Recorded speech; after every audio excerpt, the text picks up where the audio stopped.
I want to go over just some brief information regarding how that incident occurred and how our officers came in contact with the suspect. The suspect is in custody on this case. At 10:45 a.m., our department received a gunshot detection alert through ShotSpotter. That activation was in the 300 block of North Van Ness, and it was for 2 gunshot rounds that had been fired. That immediately triggered a response from our department. We had officers en route to this incident. We also had a second activation that was nearby with 4 rounds fired. Shortly thereafter, followed by a third and a fourth activation with 6 rounds fired and then 4 rounds. All 16 of these rounds were fired in less than a minute within 4 different locations. About that same time, we ended up with a vehicle, a PG&E pickup truck that pulled up to the west side of Police Department headquarters at Fresno and M Street. The driver of that vehicle ran up to headquarters and notified individuals that his passenger had been shot. What we have determined that the passenger in that PG&E pickup was shot by the suspect that we have in custody. It was unprovoked, and this individual fired as that passenger was in the vehicle. Fortunately, the driver of the PG&E truck, the employee, drove to headquarters and notified us. We also know that after the suspect in this case shot the individual in the PG&E truck, that he began to walk westbound on Mildreda from Fulton, from Van Ness, and as he did so, he encountered a resident in the area, fired a number of rounds at that individual, but fortunately missed. He continued westbound on Mildreda. When he got to Fulton Street, he at that time encountered another white male, fired several rounds at this individual, striking him and killing him.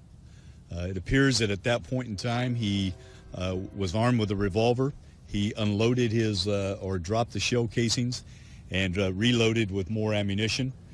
Continued on to Catholic Charities, which is in the 100 block of North Fulton. And as he did so, he encountered a individual that was in the parking lot, a white male, and he fired rounds at this individual as well, striking him, and that person is deceased.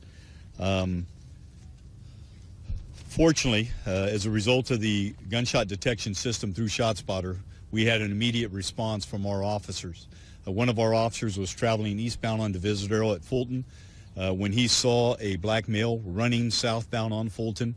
Immediately upon that individual seeing the officer, he literally dove onto the ground and was taken into custody. And as he was taken into custody, he yelled out, Ali Akbar. And we had been looking for this individual. This individual, Corey Ali Mohammed, was wanted for a murder that occurred on April 13th, Thursday evening, at the Motel 6. At approximately 11 p.m., just after 11 p.m., he encountered 2 security guards there as a result of a conflict that he had with them. And unprovoked, he shot one of those security guards who was unarmed multiple times.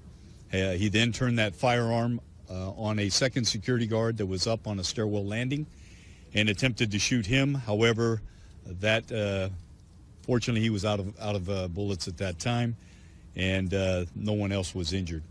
We have been looking for this individual ever since then. We identified him very quickly and have been attempting to locate him this morning. We actually put out a media release to the media.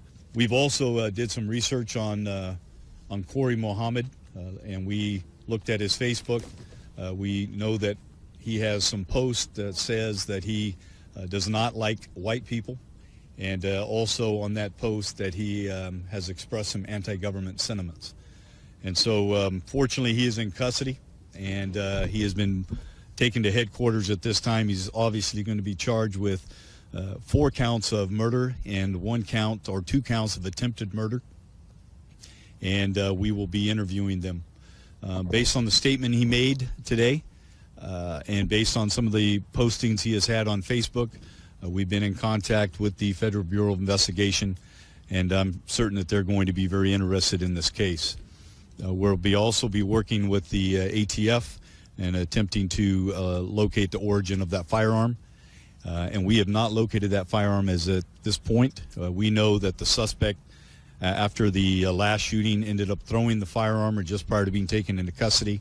We have a canine in the area that is searching for that weapon.